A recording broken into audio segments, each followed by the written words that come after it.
Hi again, everyone. I'm Bill Sheridan with the Maryland Association of CPAs. As a general rule, we don't talk a lot about books very much here at the MACPA channel, but I'm going to break that rule today because I just finished a book that I think is really, really important, and I want to share it with you.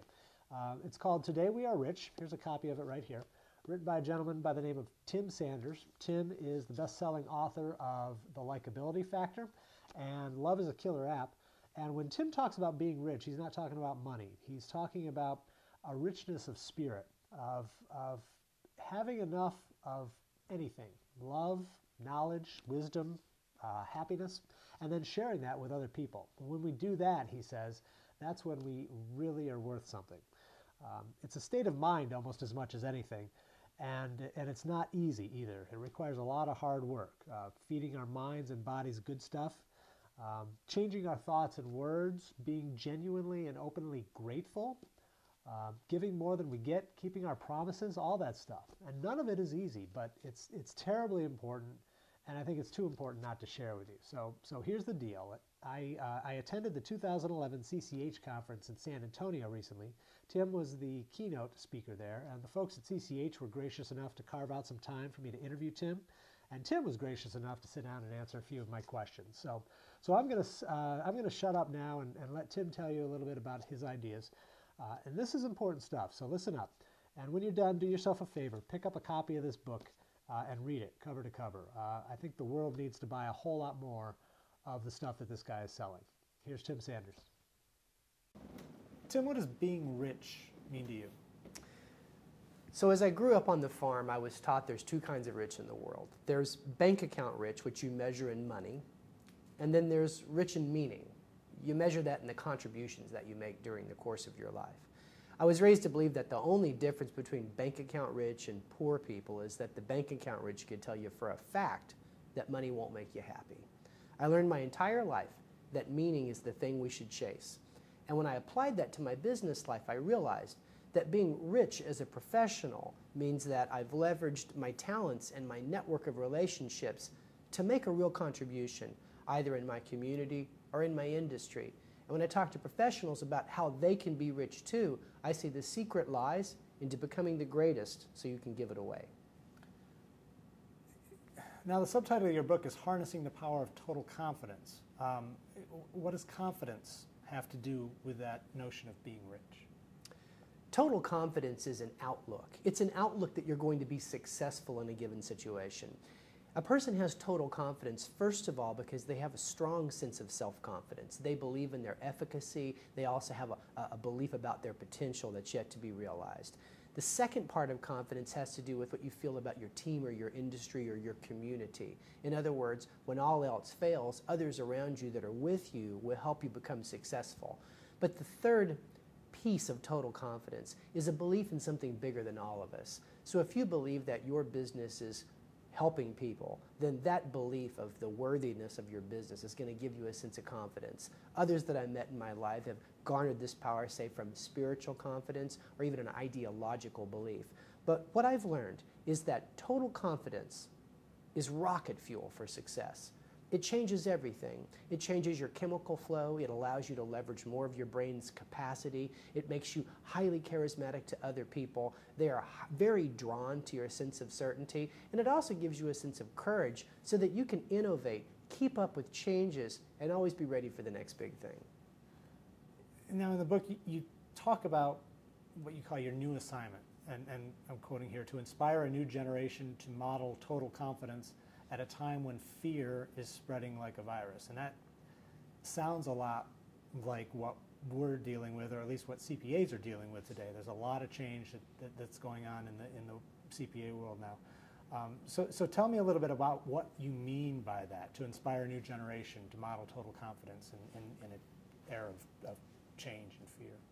I remember it like it was yesterday. It was in October of 2008. I'm standing backstage at a convention with a friend of mine, Dave Ramsey, radio host and advisor to folks on personal finance. And this convention had thousands of people, mortgage professionals and real estate agents. Both he and I had spoken to them 5 years before, and the crowd looked thunderstruck. I believe the market was down 500 points that day. You can remember the events of October 2008. I remember Ramsey looks at me and he says, son, He says there's a lot of people out there that have circumstantial confidence. He says, you show me a person who's confident because he's on a roll, and I'll show you a guy who's a world-class runner because he's being chased by a tiger. And it really hit me. We live in a culture now that's based more on The Secret than Napoleon Hill's Think and Grow Rich. In the 30s, Napoleon Hill wrote his book in 1937, his assignment, because he was frustrated by what the fear of poverty was doing to an entire generation.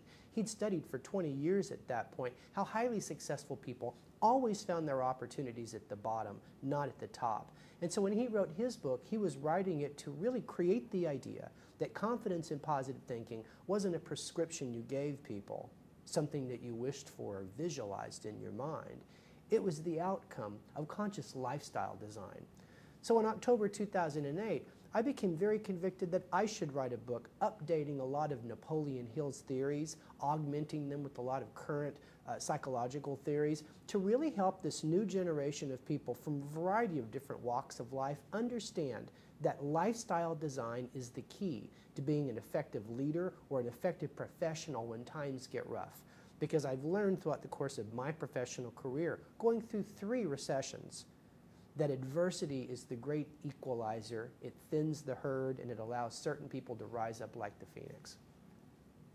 So what role can CPAs play in all of that? How can they help their clients kind of deal with that adversity? There's a lot of different things that CPAs can do to really make a difference during these troubled times. The first thing they can do is become a mentor, to go beyond adding value as a CPA and learn how to multiply the value by passing on that which you know to people that are struggling, either for solutions in their professional life or even in their personal life. In other words, make things personal and always be mentorizing. That's one of the things I learned as a Yahoo executive during the dot-com crash. In 2000 and 2001, there were a lot of our clients that were struggling to find quick solutions to very pressing problems, and we went beyond selling them advertising or providing them consulting services. We told them everything we knew about the mechanics of internet and digital marketing, about the basics of profit and loss statement management, as if they were our students, and it made a real profound difference, not in just my life, but even in the lives of the young Yahoos over the course of time when the next run-up happened in 2003, and 2004, and 2005. The second thing CPAs can do is to show empathy for people who are afraid, upset, angry, or merely surprised by changes in their financial picture. It's so easy for us to roll our sleeves up and tell people, you shouldn't feel that way, or look on the brighter side of things.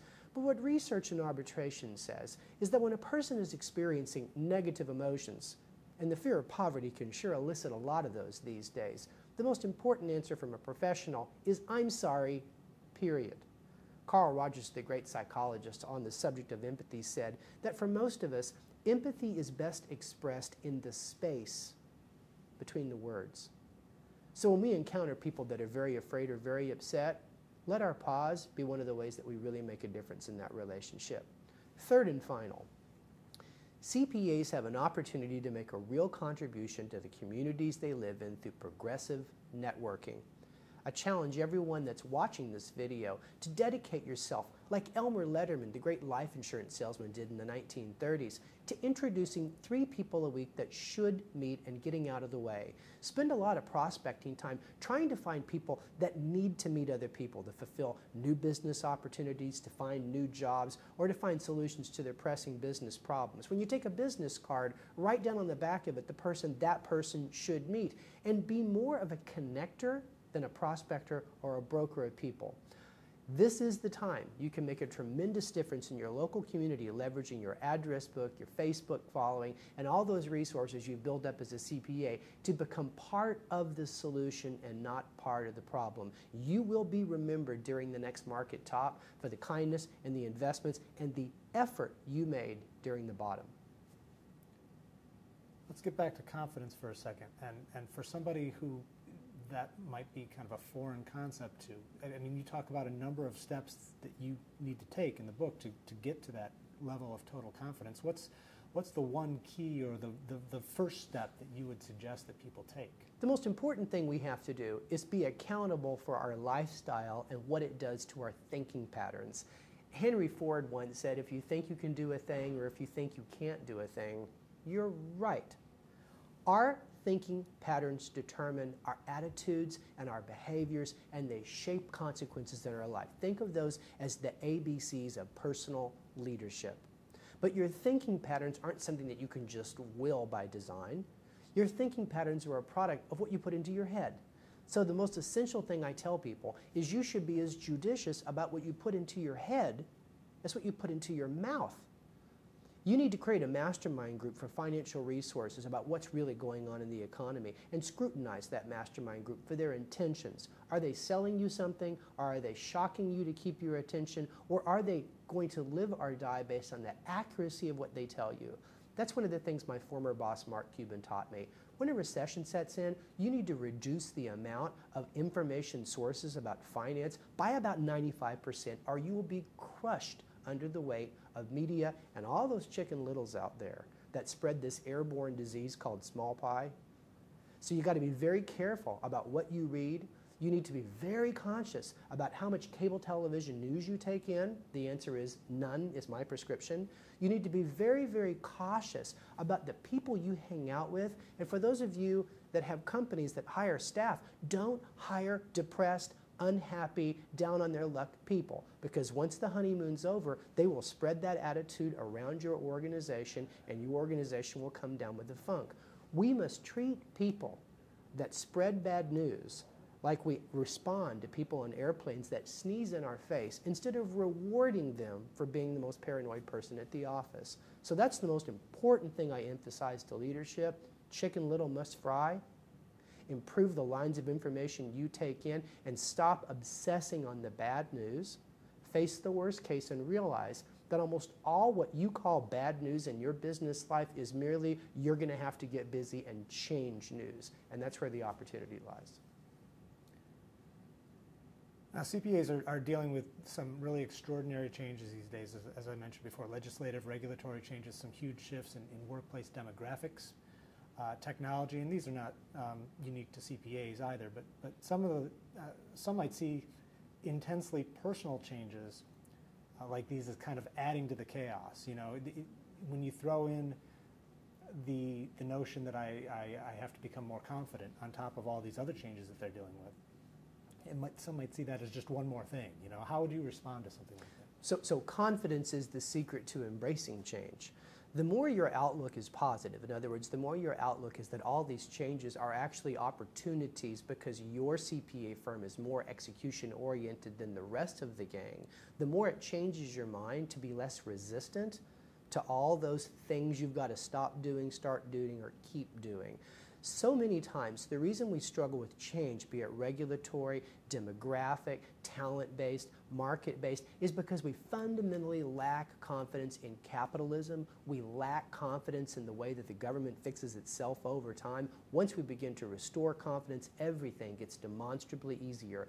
This isn't one more thing we need to do in the face of everything. This is the thing that all the greatest business people in the history of our culture, I mentioned Henry Ford, you could add Thomas Edison to the pile, you could add Benjamin Franklin to the pile. They all first and foremost focused on their thoughts, focused on being responsible for the language they put out into the world, and focused on personal momentum to become successful. Whereas Benjamin Franklin wrote a long time ago in The Secret to Being Successful, success is not a destination, it is a direction, and the direction is forward. Now, you were head of leadership development at Yahoo, correct? What advice would you give us or others who are starting down the path to building future leaders in our own profession? What kind of advice can you give us as we try to develop our own leaders? I think the key is to make sure that when you pick a leader for succession, they are aligned in their personal values with the values of your organization. There's a lot of things you can or can't teach or coach or fix in people, but a disconnect between your values, that criteria by which you allocate resources, and the values of those that sit on your bench, That is the most important decision that you make. That's why I think it's important when you hire important people in an organization, you should never have the resume in front of you during the first interview. It ruins everything in a culture. It is the enemy of diversity of all types, thought, location, everything. The first interview, or that critical interview for succession, should all be about the person. Do they socially fit? Do they have emotional intelligence? What do they do in certain situations? How have they responded to challenges in the past? I've seen competitors to Yahoo, like Google, run past us in terms of the quality of talent and the depth of leadership by taking resumes away from hiring managers and forcing them to get off their resume crack and actually have a real conversation to assess, does he fit? Is she a natural-born leader? If we get this wrong, all of our leadership tutelage will fail. The second and final thing is make sure that you offer something more than money as a carrot to induce people to become leaders and to become responsible for the baby, you know, the business. It's important for people, especially in the CPA culture, to have a real burning desire to deliver service, to deliver peace of mind, to deliver in corporate terms profitability. And they must love the industry and not just the money if they're going to be successful. If I would add one more piece of advice, create a mentorship culture inside your organization. In other words, mentors aren't just bosses and their direct reports. A mentor is a person who shows the ropes to someone else who's in transition. And you should always look, when you look at succession strength and your bench, you should always look at who has a tendency to mentorize the most. Who's willing to jump in, empower people with information, and be willing to listen for feedback and what that person needs to know. That's the person, I think, that can become a great leader, because a learning person is fearless when it comes to change. It makes me think of a widely quoted Napoleon phrase where he said, Napoleon Bonaparte, the leader's role is to define reality, then give hope. One final question, and getting back to the book. Your grandmother is the epicenter of that book, at least as far as I'm concerned. And she sounds like a remarkable woman, by the way. What lessons of hers, more than any other, have really kind of stuck out for you? So my grandmother, Billie King, she's 96 today, still alive. Her father, Tommy King, was a direct student of Napoleon Hill. That's why I've referred to him a few times so far in this interview. She taught me a whole lot, but one thing that she's taught me that I've been able to pass along to my son, to people that have worked with me at Yahoo and other careers that I've had, is this. Criticism and failure is a gift if you recognize it and source it. She taught me one day when I came back from church camp this lesson, because I sang there. I was a special education student. It was the first time I'd ever been in an environment where nobody knew that I was short Sanders, and I stood up in church and I sang that day, and they clapped for me for the first time, and I was so full of myself. It was the first time I had positive feedback. And then I got on the bus to go back to Clovis, and of course all the kids in my class started picking on me, and they called me the squealer, and they made fun of my homemade suit. And even the sponsor, Gil Johnson, was really upset with me because apparently I had talked for 15 minutes like a Steve Allen before I actually sang the song I was scheduled to sing. And when I got home, I told Billie I was never going to sing in public again. And she took out of the pantry some walnuts, and she says, listen, criticism is a gift. Inside every criticism is something you need to know about yourself or the person who gave it to you. And then she cracked that walnut open, and she took out the meat and she handed it to me, and I ate it, and then she held the shells in front of me and she said, what do we do with these? Are you going to eat these too? And I said, no, Mom, you can't eat those. You got to throw them away. And she says, that's exactly right. And for the rest of your life, I want you to think of this. Learn the lesson, throw away the shells. And over again in the course of my life, I've always understood that when I face adversity, whether it's personal criticism or failure, there's a gift there, either about something that I did or something about my team or the broader market. One of the things she said to me a long time ago when I took the big leap and left my very cushy job at the Discovery Channel running sales to go work for a startup in Dallas that Mark Cuban was running, she told me something when I said, but what if I fail? What if I've done all this and dragged my family across the country and really blew it? She says, it's okay to make mistakes. Just make new ones. And I think that's the secret to innovation. Tim Sanders, thank you so much for being here. I appreciate it.